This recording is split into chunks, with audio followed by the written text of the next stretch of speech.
সমস্তে শৰীৰে তাৰ দিন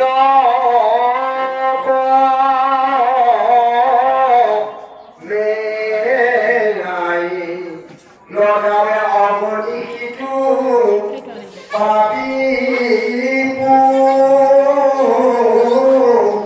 ৰে যায়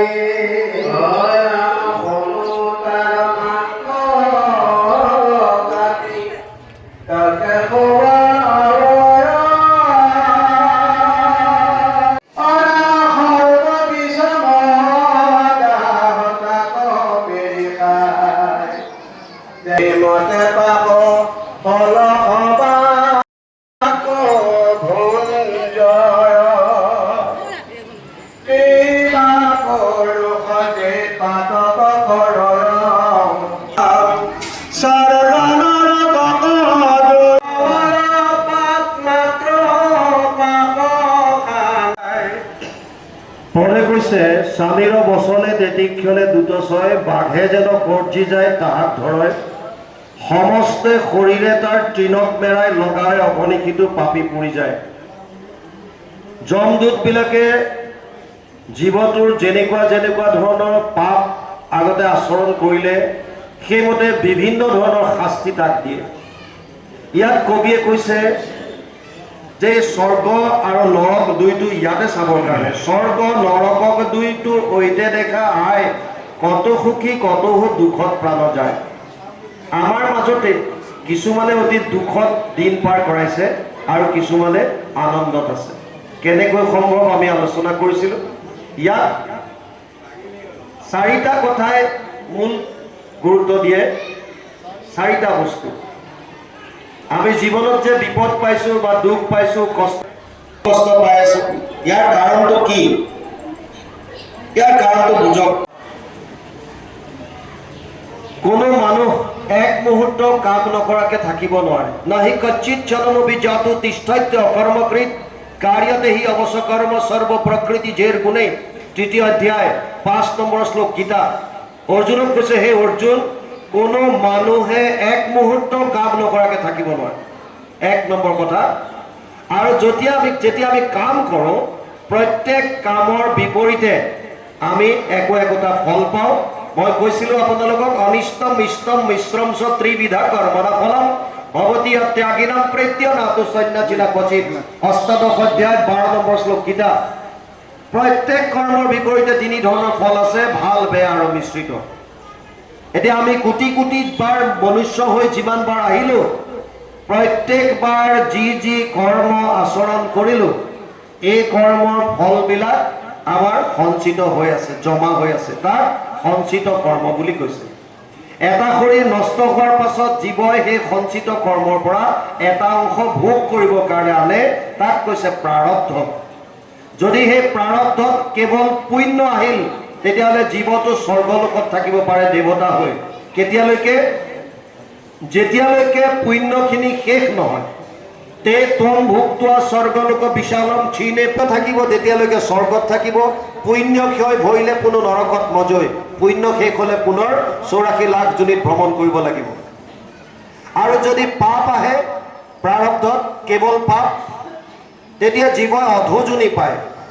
যিমানবিলাক ইতৰ প্ৰাণী আছে, কীট পতংগ পোক পৰুৱা জীৱ জন্তু এই যত যিমান আছে এইবিলাক হৈছে পাপৰ জনী, অধোজনী। আৰু মানুহৰ শৰীৰ কেতিয়া পায়? যেতিয়া মিছে। এই তেওঁৰ মানসিকতাৰ ওপৰতো সন্তানটোৱে সুখ দুখৰ এটা কাৰক। এই ৭৫% সন্তান এটা জন্ম হোৱাৰ পাছত সলনি কৰিব পৰা কোনো উপায় নাই। না আমি প্ৰাৰব্ধ সলনি কৰিব পাৰোঁ, না মাতৃ গৰ্ভত থাকোঁতে কেনেকৈ তেওঁ চিন্তা চৰ্চা কৰিছিল সেয়া সলনি কৰিব পাৰোঁ, না পিতৃৰ মানসিকতা কেনেকুৱা আছিল সেয়া সলনি কৰিব পাৰোঁ। কিন্তু আমাৰ হাতত ২৫% আছে। এই ২৫%টোৱে হৈছে ভৱিষ্যত কৰ্ম, বৰ্তমান কৰ্ম, ক্ৰিয়ামান কৰ্ম। শাস্ত্ৰত ক্ৰিয়ামান কৰ্ম বা ভৱিষ্যত কৰ্ম নাম দিছে। এতিয়া আমি কি কৰিছোঁ? এই মুহূৰ্তত যদি বৰ্তমান আমাৰ কৰ্মৰাজি যদি ভাল হয়, আমি শাস্ত্ৰৰ মতে যদি চলোঁ, যদি আমি যুগ ধৰ্মৰ মতে যদি আগবাঢ়িছোঁ, তেতিয়াহ'লে আপোনাৰ ৭৫% কৰ্মফল যিমানেই বেয়া নহওক কিয় আপোনাৰ নিজৰ বৰ্তমান কৰ্মৰাজিয়ে এই প্ৰাৰব্ধকো আপুনি নিমিত্ত মাত্ৰ কৰি পাৰ কৰাই লৈ যাব পৰা শক্তি আমাৰ আছে।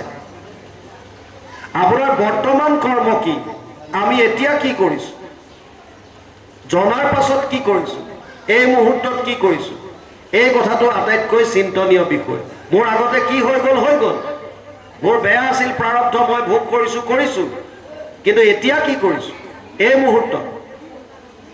সেইকাৰণে ইয়াত লিখিছে, স্বৰ্গ নৰকক দুইকো ঐত দেখা হায়, কত সুখী কত দুখত প্ৰাণ যায়। কুটুম্ব পুখিয়াগে পাতক আৰ্যয়, তাসম্বাক ঐত এৰি একলে চলয়। যাৰ কাৰণে পাতক কৰিছিল, যাৰ কাৰণে পাপ কৰিছিল, যিবিলাকক আশা পাশা সতেৰ বদ্ধ কাম ক্ৰোধ পৰায়ণা ইয়াতে পৰি থাকে আৰু আমি তাৰ আগতে গুচি যাব।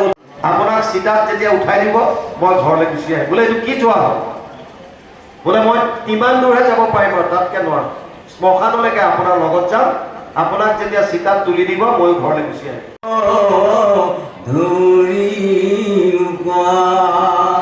আমি কাৰ বুজিয়া মই ফুৰো সংসাৰত, যত দুখ পালো তুজো চৰণে বেকত, পূৰ্ণ চৰণ যেন নাপাহো আমি, ইভুহি অনুগ্ৰহ কৰিও কজামি। খেনচোৱাৰ ভাটিকুচি বৰনামঘৰ সমূহ ৰাইজৰ উদ্যোগত ভাগৱত পাঠ আৰু ব্যাখ্যা আপোনালোকে 4দিনীয়া কাৰ্যসূচী। গতিকে আপোনালোকৰ ধৰক শনিবাৰে কি ধৰণৰ কাৰ্যসূচী দ্বাৰা আপোনালোকে আৰম্ভ কৰিলে অকণমান কওকচোন। আমি খেনচোৱা ভাটিকুচি ৰাইজৰ সহযোগত, বৰ্তমান ৰাইজৰ সহযোগত এই অনুষ্ঠানটি আমি বহু বছৰৰ পিছত ৰাইজৰ ইচ্ছা প্ৰকাশ কৰাৰ কাৰণে আমি উদীয়মান যুৱকসকলে তেওঁলোকৰ মাধ্যমত আমি এই অনুষ্ঠানটো পতা হৈছে। এই অনুষ্ঠানটো প্ৰথম আমাৰ লক্ষ্য হৈছে দেশবাসীৰ যাতে এটা মংগল হয়। আমাৰ উঠি অহা প্ৰজন্মৰ, আমাৰ যিটো প্ৰজন্ম, এই উঠি অহা প্ৰজন্মৰ যাতে আমি আধ্যাত্মিক দিশত আমি আগবাঢ়ি যাব পাৰোঁ। আৰু এতিয়া বৰ্তমান দেশৰ যি সমস্যা, এই সমস্যা যাতে ৰাইজৰ পৰা আমি এটা বাৰ্তা দিব পাৰোঁ, যাতে যিসকল আমাৰ বীৰাংগনা ইতিমধ্যে দেশৰ কাৰণে যুঁজিবলৈ গৈছে, এই তেওঁলোকক আমাৰ প্ৰথম কথা হ'ল আমি মংগল কামনা কৰিছোঁ, যাতে তেখেতসকল জয়ী হৈ দেশ ৰক্ষা যাতে সুকলমে কৰিব পাৰে। এইটো হৈছে আমাৰ এটা উদ্দেশ্য আৰু লক্ষ্য। অসমীয়া 3দিনীয়া কাৰ্যসূচী আছিলে ভাগৱত পাঠ আৰু ব্যাখ্যা। ইতিমধ্যে আমি আমাৰ মাজলৈ ব্যাখ্যাকাৰক হিচাপে আজি এই শনিবাৰ আমি ব্যাখ্যাকাৰ হিচাপে সুদূৰ বিশ্বনাথ চাৰিআলি শ্ৰীযুত ৰন্তুষ শইকীয়া বাবুক আমি আমন্ত্ৰণ জনাইছিলোঁ। তেখেতে ইতিমধ্যে তেখেতৰ ব্যাখ্যা প্ৰদান কৰি আছে। যথেষ্ট সংখ্যক ৰাইজ ইয়াত উপস্থিত আছে। যদিও আমি 3দিনীয়া কাৰ্যসূচীৰে এই অনুষ্ঠানভাগ পালন কৰিম বুলি ভাবিছিলোঁ, কিন্তু এতিয়া আমাৰ উদীয়মান যুৱকসকলৰ অক্লান্ত প্ৰচেষ্টাত এতিয়া আমি আকৌ পুনৰ 3দিনীয়া কাৰ্যসূচী বৰ্ধিত হিচাপে আমি 4দিনীয়া কৰিবলগীয়া হৈছে। 4 দিনৰ শেষৰ দিনা কাৰ্যসূচী আমাৰ গাঁৱৰ কণ শিশুসকলে পৰিৱেশন কৰিব এখনি অংকীয়া ভাওনা ভক্ত প্ৰহ্লাদ। গতিকে সুন্দৰ অভিনয় কৰিব শিশুসকলে। খুব কম দিনৰ ভিতৰত আমি আশা ৰাখিছোঁ 4 নম্বৰ দিনা যি কাৰ্যসূচী হ'ব সুন্দৰভাৱে প্ৰচাৰিত হ'ব আৰু সুন্দৰভাৱে তেওঁলোকে অভিনয় কৰিব পাৰিব, আমি আশা ৰাখিছোঁ। গতিকে এই সুযোগতে আমি সমূহ অসমবাসী ৰাইজক আমাৰ ফালৰ পৰা আমি অভিনন্দন জ্ঞাপন কৰিছোঁ। আৰু লগতে যি সাম্প্ৰতিক এতিয়া পৰিস্থিতি হৈ আছে আমাৰ দেশত, সেই পৰিস্থিতিত যাতে আমি জয়ী হওঁ তাৰ বাবেও আমি যোৱাকালি আমি আশীৰ্বাদ লৈছোঁ, ৰাইজৰ ওচৰত আমি আশীৰ্বাদ লৈছোঁ যাতে আমি যুদ্ধখনত জয়ী হওঁ। গতিকে আমি যথেষ্ট সঁহাৰি পাইছোঁ, ৰাইজৰ যথেষ্ট সঁহাৰি পাইছোঁ। আজি প্ৰতিঘৰ গৃহস্থীয়ে যথেষ্ট ধৰণে সহায় কৰিছে। তাৰ বাদেও বিভিন্ন অনুষ্ঠান প্ৰতিষ্ঠানে আমাক সহায় কৰিছে। তাৰ বাবে আমি সকলোৰে ওচৰত আমি ঋণী হৈ থাকিম আৰু আশা ৰাখিছোঁ অনাগত দিনত যাতে আমি এনেকৈ সুসংগঠিত কৰি আমি এই অনুষ্ঠানৰ জৰিয়তে আমি ৰাইজখনক যাতে আমাৰ অঞ্চলৰ ৰাইজক যাতে একত্ৰিত কৰি ৰাখিব পাৰোঁ, আমি তাৰেই কামনা কৰিছোঁ। কীৰ্তনৰ দ্বাৰা আনন্দ লাভ কৰিব পাৰোঁ। এতিয়া যদিও 3টা বাৰ বুদ্ধক দিছিল, ভগৱান কৃষ্ণৰ সিদ্ধান্ত দিছে এটা,